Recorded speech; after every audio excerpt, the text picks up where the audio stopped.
रहीम start करते हैं Gatting 54 की पार्ट 2 की वीडियो को। सबसे पहले आता है हमारे पास mechanism of stimulating taste buds, यानी कि कोई भी जो सब्सटेंस होता है, कोई स्टिमुलस होता है, वो टेस्ट बर्ड को किस तरह से स्टिमुलेट करता है। ठीक है, क्या मैकेनिज्म है कि टेस्ट बर्ड सिग्नल्स भेजते हैं कि भाई स्वीट आ रहा है या क्या, वो मैकेनिज्म को स्टडी करते हैं। पहले तो बात ये याद रखिएगा, जो भी आपका हमने टेस्ट बर्ड का स्ट्रक्चर को पार्ट 1 की वीडियो में पढ़ा था, उसमें हमने कहा था मुख्तलिफ टेस्ट सेल्स होते हैं। अभी जो टेस्ट सेल्स है ना, इनकी मेम्ब्रेन पे जारी बात है एक पोटेंशियल होता है जिसको हम रेस्टिंग मेम्ब्रेन पोटेंशियल कहते हैं। ठीक है, अंदर साइड से मेम्ब्रेन नेगेटिव होती है और बाहर साइड में मेम्ब्रेन पॉजिटिव होती है। जब कोई स्टिमुलस आता है तो स्टिमुलस के आने से पॉजिटिव आयन चैनल्स जो है ना वो ओपन होते हैं। ठीक है, जिसकी वजह से पॉजिटिव आयन आके सेल के अंदर आएंगे और सेल के अंदर नेगेटिविटी कम हो जाएगी। ठीक है, अब ये जो सेल के अंदर नेगेटिविटी कम हुई है या सेल के अंदर डीपोलराइजेशन हुई है, इस डीपोलराइजेशन की वजह से हम नर्वस सिग्नल्स भेजते हैं कि वजन फलाना टेस्ट आ गया हमारे पास। ओके होगी बात। और एक और चीज़ देखिएगा, जो भी स्टिमुलस है वो जितना ज़्यादा स्टिमुलस होगा उतनी ही ज़्यादा चेंज कॉज करवाएगा। और ये जो स्टिमुलस से चेंज कॉज होती है, ये हमारे पास एक लॉगरिदम का रिलेशन होता है। ठीक है, यानी कंसंट्रेशन की जो चेंज आ रही है वो लॉगरिदम में चेंज आने को, बेसिकली ये जो लॉगरिदम में चेंज है ना, इसको ये कई जगह पे आपके पास ये आ चुका है, हम पहले भी इसको डिस्कस कर चुके हैं। यहाँ पे कॉन्सेप्ट बेसिकली ये होता है कि शुरू में हल्की सी भी अगर स्टिमुलस में चेंज आ रही है ना, तो हम सिग्नल्स में चेंज भेजते हैं ताकि ब्रेन को पता चले। लेकिन जब आपके पास स्टिमुलस काफ़ी ज़्यादा हो जाए तो फिर हल्की फुल्की चेंज से ज़्यादा फर्क नहीं पड़ता स्टिमुलस को। ये आपकी लॉगरिदम की नेचर इस तरह की होती है। मैं आपको कुछ लॉगरिदम की वैल्यू शेयर करता हूँ। log 2 की वैल्यू होती है 0.3 और log 3 की वैल्यू होती है 0.47। तो आप देखते हैं सिर्फ एक डिजिट को चेंज करने से 0.3 से 0.47 यानी कि 0.17 की चेंज आ गई है। ठीक है, तो जिस वक्त स्टिमुलस बहुत थोड़ा है उस वक्त हल्का से भी स्टिमुलस बढ़ाएंगे सिग्नल्स काफ़ी बढ़ जाएंगे। ठीक है, जबकि log 202 की वैल्यू होती है 2.301, log 203 की वैल्यू होती है 2.307। तो यहाँ पे आप चेंज देखें 0.006 की है, ये 0.006, क्योंकि यहाँ पे ओवरऑल स्टिमुलस काफ़ी ज़्यादा 200 के करीब है। ठीक है, तो यहाँ पे आप देख सकते हैं कि एक 202 से 203 करने में बहुत थोड़ा सा फर्क पड़ा है। इसकी एग्जांपल बिल्कुल ऐसे ही है कि अगर एक थोड़ी सी खट्टी चीज़ आप खाएं, आपको फ़ौरन पता चलेगा कि मुँह में कुछ खट्टा आया है, जबकि दूसरी तरफ आपने ऑलरेडी मुंह में कोई अच्छा खासा 1 चम्मच लीमू का ले लिया है, लीमू का रस 1 चम्मच आके मुंह में आ चुका है। अब अगर एक कतरा और आ गया या कम आ गया तो आपको खास पता भी नहीं चलेगा। ठीक है, तो जब स्टिमुलस बहुत ज़्यादा होता है उस वक्त छोटी मोटी चेंज का पता नहीं चलता, जब स्टिमुलस थोड़ा होता है तो स्टिमुलस चेंज का पता चलता है। ये वाली बात है जो उन्होंने कहा लॉगरिदम ऑफ कंसंट्रेशन से चेंज आती है। डाउन की बात। अच्छा, हम डिस्कस कर रहे थे कि मेम्ब्रेन पोटेंशियल को किस तरह से चेंज करता है। कोई भी स्टिमुलस आया उसने मेम्ब्रेन पोटेंशियल को चेंज कर दिया, मेम्ब्रेन पोटेंशियल पे आपके एक डीपोलराइजेशन हो चुकी हुई है। अब जो नया मेम्ब्रेन पोटेंशियल है, चेंज हुआ ना मेम्ब्रेन पोटेंशियल, भाई पहले नेगेटिव था, अब स्टिमुलस की वजह से थोड़ा बहुत पॉजिटिव हो गया अंदर से, तो ये जो नया मेम्ब्रेन पोटेंशियल है इसको कहते हैं रिसेप्टर पोटेंशियल फॉर टेस्ट। ठीक है, स्टिमुलस के आने पे टेस्ट सेल्स में जो चेंज ऑफ पोटेंशियल हुआ है, अब जो नया पोटेंशियल डेवलप हुआ है उसको कहते हैं रिसेप्टर पोटेंशियल फॉर टेस्ट। यहाँ तक बात समझ में आ गई। अच्छा, फिर वो आगे डिस्कस कर रहे हैं कि कोई भी सब्सटेंस यूजुअली किस तरह आगे कोई चेंज कॉज करता है, उसके लिए हमारे पास खास प्रोटीन रिसेप्टर होते हैं। यानी कि ये अगर मेरे पास एक टेस्ट सेल मौजूद है ना, ये तो टेस्ट सेल के ऊपर मुख्तलिफ प्रोटीन रिसेप्टर्स लगे हुए होंगे। ठीक है, इधर से आपका स्टिमुलस आएगा, ये स्टिमुलस आके इसके ऊपर लगेगा, टच करेगा और इसको टच करके ये कोई भी चेंज कॉज करवा देगा। वो चेंज कोई भी इस तरह की होती है कि जिसमें पॉजिटिव चैनल्स आपके अंदर आ जाते हैं और एक मेम्ब्रेन पे पोटेंशियल की चेंज आती है। ठीक है, ये तो हमें पता चल चुका कि स्टिमुलस के आने से पोटेंशियल में चेंज आएगी। ठीक है, अब वो किस तरह से आती है, सीधी सी बात है, कोई ना कोई प्रोटीन रिसेप्टर्स होते हैं जो कि आपके स्टिमुलस को सेंस करते हैं और उसके मुताबिक चेंज लेके आते हैं। ठीक हो गई बात। अब मुख्तलिफ टेस्ट को आपने सेंस करना है, यही रिसेप्टर है। कभी ये डीपोलराइजेशन पे सेंस कर रहा है, कभी ये स्वीट टेस्ट है, कभी सेंस करता है कि सॉल्ट टेस्ट है। ये जो आप मुख्तलिफ सेंसेशन को टेस्ट कर रहे हो ना, वो मुख्तलिफ क्या होता है, बेसिकली मैकेनिज्म में डिफरेंस आ रहा है, किस तरह से डीपोलराइजेशन कॉज करवाई जा रही है, इस चीज़ में डिफरेंस आ रहा है। मिसाल के तौर पे ये जो आपका सॉल्ट टेस्ट होता है या सॉल्टी टेस्ट होता है, ये दोनों टेस्ट क्या करते हैं, जैसे प्रोटीन पे लगते हैं, यहाँ पे मेम्ब्रेन में मौजूद सोडियम चैनल्स को ओपन करवाते हैं, जिनको हम कहते हैं एपिथेलियल सोडियम चैनल्स को ओपन करवाते हैं। ये इनका मैकेनिज्म है। जबकि जो दूसरे टेस्ट हैं, मिसाल के तौर पर स्वीट टेस्ट हो गया या आपके पास बिटर टेस्ट हो गया, वो क्या करते हैं, वो आगे प्रोटीन पे अटैच होते हैं और सेकंड मैसेंजर सिस्टम के थ्रू सेल के अंदर चेंजेस कॉज करवाते हैं। सेकंड मैसेंजर सिस्टम का मतलब है कि यहाँ पे आपके पास जी प्रोटीन होगी, जी प्रोटीन आगे वो उसका अल्फा सब यूनिट जाएगा, वो एडेनाइल साइक्लेज के पास जाएगा, एडेनाइल साइक्लेज AMP, मतलब वो लंबा चक्कर है। तो आप देख सकते हैं कि मुख्तलिफ जो सेंसेशन है ना, वो मुख्तलिफ तरीके से इफेक्ट कर रही हैं सेल को। सारे ही सेल को इफेक्ट तो करते हैं टेस्ट सेल को, लेकिन मुख्तलिफ तरीके से इफेक्ट करती हैं। ठीक है, एक जनरलाइज हमने बात कर ली कि जिस तरह मिसाल के तौर पर चैनल्स को ओपन करवाना या मिसाल के तौर पर सेक्टर मैसेंजर सिस्टम। ठीक है, अब ज़रा मज़ीद स्पेसिफिक होकर देखते हैं। ठीक होगी बात। Sweet testing compound, sweet testing compounds के लिए हमारे पास जो प्रोटीन्स होती हैं, जो रिसेप्टर्स होते हैं, वो है T1R2 और T1R3। ये दो वो वाले प्रोटीन चैनल, ये प्रोटीन रिसेप्टर्स हैं जो सिर्फ स्वीट कंपाउंड्स को सेंस करते हैं। तो अगर ये दोनों स्टिमुलेट हो रहे हैं, हमें पता चलेगा कोई मीठी चीज़ आई है। डन होगी बात। फिर इसी तरह से उमामी टेस्ट, जो उसको हम डिलीशियस टेस्ट कहते हैं, उसके भी हमारे पास प्रोटीन होती हैं। कौन से, उसके लिए कौन से रिसेप्टर्स हैं? उसके लिए रिसेप्टर्स होते हैं हमारे पास T1R1 और T1R3। स्वीट के लिए था T1R2 और T1R3, अब है T1R1 और T1R3। तो अगर आप देखो ये T1R3 दोनों में ही है, तो T1R3 स्वीट टेस्ट से भी स्टिमुलेट हो जाता है, T1R3 उमामी टेस्ट से भी स्टिमुलेट हो जाता है। तो ये आप कह सकते हैं कि ये आपके पास एक कोर रिसेप्टर है, ये दोनों के आने पर स्टिमुलेट हो जाता है। हम बार बाकी कॉम्बिनेशन देखते हैं कि स्वीट होगा तो हमें पता है कि T1R3 के साथ T1R2 होगा, और अगर उमामी है तो हमें पता चलेगा कि T1R3 के साथ T1R1 होगा। लेकिन ये बात तय है कि T1R3 जो है वो स्वीट टेस्ट से भी स्टिमुलेट हो जाता है और उमामी से भी स्टिमुलेट हो जाता है। डन होगी बात। ये जी प्रोटीन्स हैं, यानी कि ये सेक्टर मैसेंजर सिस्टम के थ्रू कुछ चेंजेस कॉज करवाएंगी। अच्छा, उसके अलावा जो बिटर टेस्ट होता है उसकी भी कुछ जी प्रोटीन्स होती हैं, उसकी जी प्रोटीन्स को हम कहते हैं T2Rs। ठीक है, अभी हमने T1R पढ़े थे ना, T1R1, T1R2, T1R3। Bitter taste के लिए प्रोटीन होती हैं T2Rs, वो T2R1 2 जो भी होती हैं, लेकिन T2R की मुख्तलिफ किस्में होती हैं जो कि मुख्तलिफ बिटर टेस्ट के मुताबिक मुख्तलिफ तरह के सिग्नल्स कॉज करवाती हैं।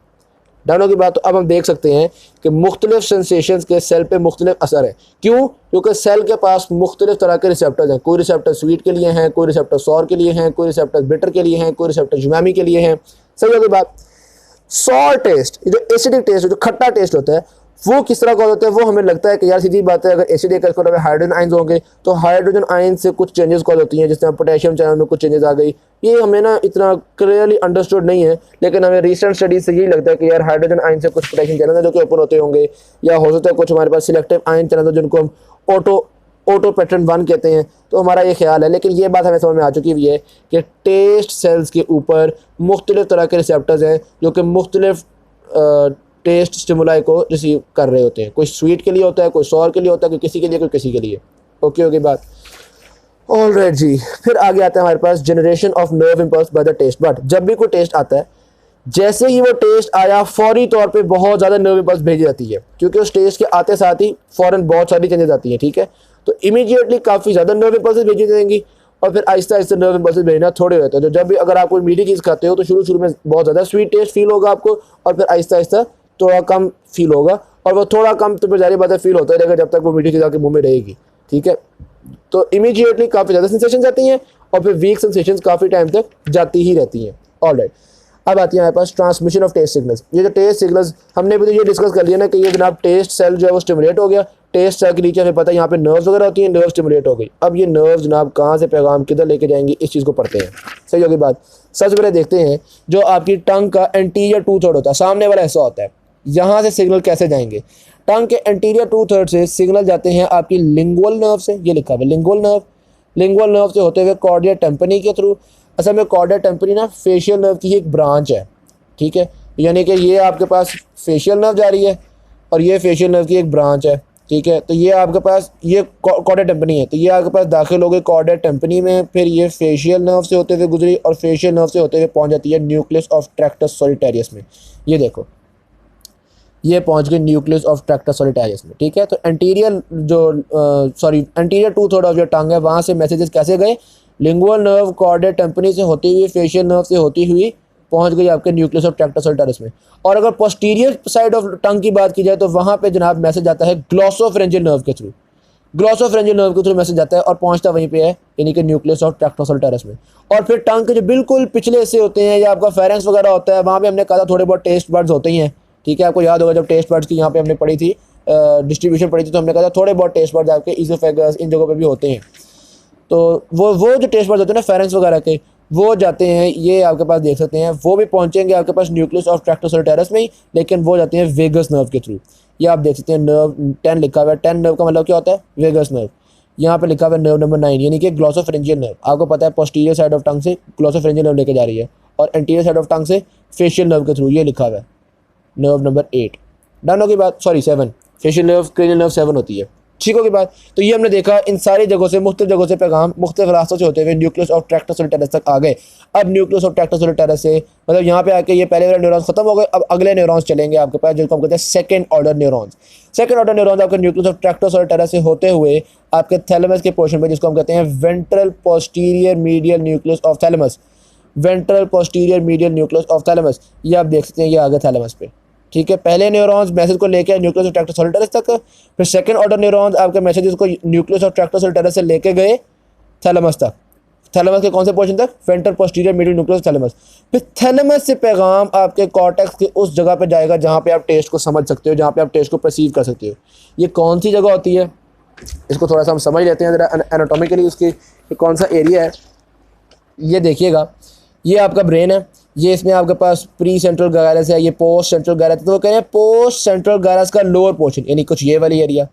फिर यहाँ पे आप देखते हैं एक सिल्वियन फिशर है। ठीक है, तो ये पोस्ट सेंट्रल गायरस के नीचे यहाँ पे जो सिल्वियन फिशर है, यहाँ पे ये नर्व अंदर घुस जाती है। ठीक है, अब अंदर घुस के क्या स्ट्रक्चर्स हैं, ये वाली डायग्राम देखें आप, ये वाली डायग्राम देखिएगा। इस डायग्राम में उन्होंने थोड़ा सा अंदर स्ट्रक्चर दिखाए हुए हैं कि अगर हम ये सिल्वियन फिशर को खोल कर देखें तो क्या नजर आता है। तो सिल्वियन फिशर के अंदर वाली साइड पे ये मुख्तलिफ हमारे पास स्ट्रक्चर है। यहाँ पे आप देखते हैं फ्रंटल ओपर्कुलम वगैरह होता है आपके पास। ठीक है, सिल्वियन फिशर के अंदर जो है ना फ्रंटल ओपर्कुलम, तो वहाँ पे आपकी नर्व्स जाती हैं टेस्ट सेंसेशंस की।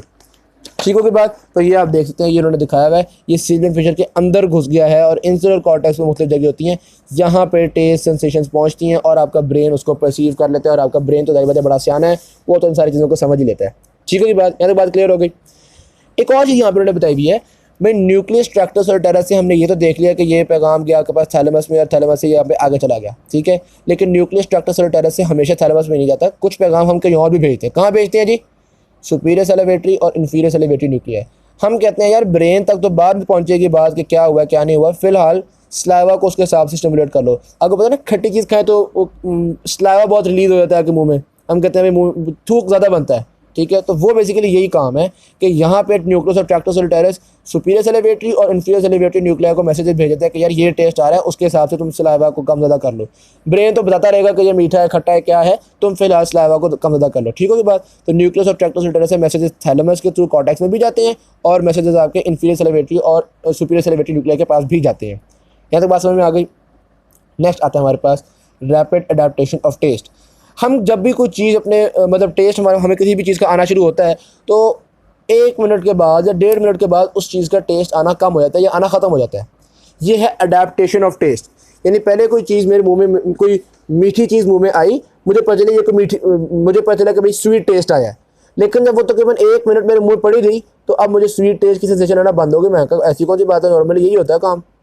ठीक होगी बात। तो मेरा मुंह यानी कि अडेप्ट कर चुका है स्वीट चीज़ के लिए। पहले मेरे लिए वो कोई बड़ी मीठी चीज़ थी, अब मैं उसका आदी हो चुका हूँ, अडेप्ट कर चुका हूँ। तो ये अडेप्टेशन बेसिकली किस तरह से होती है, वो कह रहे हैं कुछ तो चलो हम मान लेते हैं कि ये जो आपके टेस्ट सेल्स होते होंगे ये थोड़े बहुत अडेप्ट हो जाते हैं, यानी कि शुरू में इनको बड़ा फ़र्क पड़ता है। यहाँ पे याद है ना, ये जो generation of nerve impulse with taste bud है, यहाँ पे मैंने बताया था कि शुरू में ये बहुत ज़्यादा रिएक्ट करते हैं, फिर आहिस्ते आहिस्ते ये भी थोड़ा रिएक्ट करते हैं, कहते हैं यार ठीक है टू स्वीट है, ऐसी भी कौन सी बात है। तो चलो कुछ तो अडेप्टेशन आपकी टेस्ट सेल्स की हो गई है, लेकिन इतनी ज़्यादा अडेप्टेशन यार टेस्ट सेल्स नहीं हो सकती। इसका मतलब है कुछ ना कुछ अडेप्टेशन CNS में भी हो रही है। क्या मतलब मेरे कहने का, देखो जब कोई स्वीट चीज़ आती है पहले तो बहुत ज़्यादा सिग्नल्स आपके रिसेप्टर्स भेजते हैं ब्रेन को, और ब्रेन कहता है बहुत मीठी चीज़ है। ठीक है, अडेप्टेशन में क्या हुआ, आहिस्ता आहिस्ता हमने थोड़े सिग्नल्स भेजना शुरू कर दिए, यानी कि कुछ ना कुछ अडेप्टेशन जो है वो इसने कर ली है, टेस्ट सेल्स ने कर ली है, और ऊपर से ब्रेन भी अडेप्ट कर गया। वो कहता है यार थोड़े बहुत सिग्नल्स की खैर है, मैं इसके लिए कोई फ़र्क नहीं पड़ता। तो इतनी कोई मीठी सेंसेशन रही नहीं। तो ये जो सेंसेशन ख़त्म हुई है यानी अडेप्टेशन हुई है, उसमें एक तो ब्रेन भी थोड़ा सा आदी हो गया सिग्नल्स का, और दूसरे सिग्नल भी थोड़े से कम हो गए हैं। तो हमने कहा कि हमें ये बस ये रैपिड अडेप्टेशन ऑफ टेस्ट हो गई। नेक्स्ट आता है हमारे पास taste preference and control of diet. लो जी, यहाँ पे बड़ी सिंपल सी बात है, हम डाइट को प्रेफर करते हैं। आप चूज़ करते हैं कि मुझे इस तरह का खाना खाना है, मुझे इस तरह का खाना नहीं खाना, और ये जो आपका चूज़ करना है या जो आपको दिल करता है किसी भी चीज़ को खाने का डिज़ायर होती है, ये बॉडी की नीड्स के भी मुताबिक होता है। कई दफ़ा जिस तरह किसी इंसान को ग्लूकोज की कमी हो रही है तो कहता है मुझे मेरा कुछ मीठा खाने को दिल कर रहा है, सॉल्ट की कमी हो रही है तो वो कहकर कुछ नमकीन खाने का दिल कर रहा है। तो ये जो चीज़ है ना बेसिकली ये आपकी बॉडी की रिक्वायरमेंट्स के मुताबिक होता है। हमने एक्सपेरिमेंट्स किए एनिमल्स पे मुख्तलिफ तरह के, हमने एड्रिनल एक्टोमाइज्ड एनिमल लिया जिसका एड्रिनल रिमूव कर दिया हुआ था, ज़ाहिर बात है उसमें सॉल्ट की कमी हुई थी। हमने देखा ऐसे एनिमल को नमकीन पानी बड़ा पसंद आ रहा था, वो नमकीन पानी पी जा रहा था। इसका मतलब है उसको दिल कर रहा है वो चीज़ पीने का जिसकी उसकी बॉडी में कमी है। इसी तरह किसी एनिमल को हमने बहुत ज़्यादा इंसुलिन लगा दी। जब इंसुलिन लगाते हैं आपको पता है इंसुलिन ब्लड में ग्लूकोज को कम करती है, तो अब उस एनिमल में ब्लड ग्लूकोज कम हो गया, इस एनिमल को मीठी चीज़ें अच्छी लगना शुरू हो गई, ये मीठी चीज़ों की तरफ इसकी रगबत बढ़ गई। इसी तरह हमने एक और तजुर्बा किया, हमने पैराथायराइड को निकाल दिया। जब पैराथायराइड हार्मोन नहीं बनेगा तो पैराथायराइड हार्मोन का काम होता है ब्लड में कैल्शियम को बढ़ाना, ये नहीं बन रहा, इसका मतलब ब्लड में कैल्शियम कम हो गया। तो हमने देखा ऐसे एनिमल्स को वो पानी पसंद आता है जिस पानी में कैल्शियम हो। हमने 2 पानी रख दिए, एक में कैल्शियम तो एक में नहीं था, वो कैल्शियम वाले पानी को पी रहे एनिमल। तो इसका मतलब है उस एनिमल को जो चीज़ मज़े की लग रही है उसको वही चीज़ मज़े की लगती है जो चीज़ उसके लिए अच्छी है। डन होगी बात। इसी तरह सॉल्ट लिक्स भी होते हैं। सॉल्ट लिक्स क्या होते हैं, ये बेसिकली आर्टिफिशियल भी होते हैं और नेचुरल भी होते हैं, कह लो नमक की डली है, ठीक है। अब वो जो जिन एनिमल्स को सॉल्ट की डेफिशिएंसी होती है ना, वो उसकी तरफ खिंचते आते हैं क्योंकि वो ज़ाहिर बात है वो सॉल्ट को लिक करते हैं, उनको बहुत मज़ेदार लगता है क्योंकि उनकी बॉडी में सॉल्ट की कमी है, खासतौर पर डेजर्ट एनिमल्स का यहाँ पर उन्होंने जिक्र किया है। तो ये जो आपकी सॉल्ट प्रेफरेंस है ये किसी पर डिपेंड कर रही है। देखो वैसे तो हम ये बात मानते हैं कि जो भी चीज़ आपको जिस भी चीज़ की आपकी बॉडी में कमी है वो आपको बड़े मज़े की लगती है।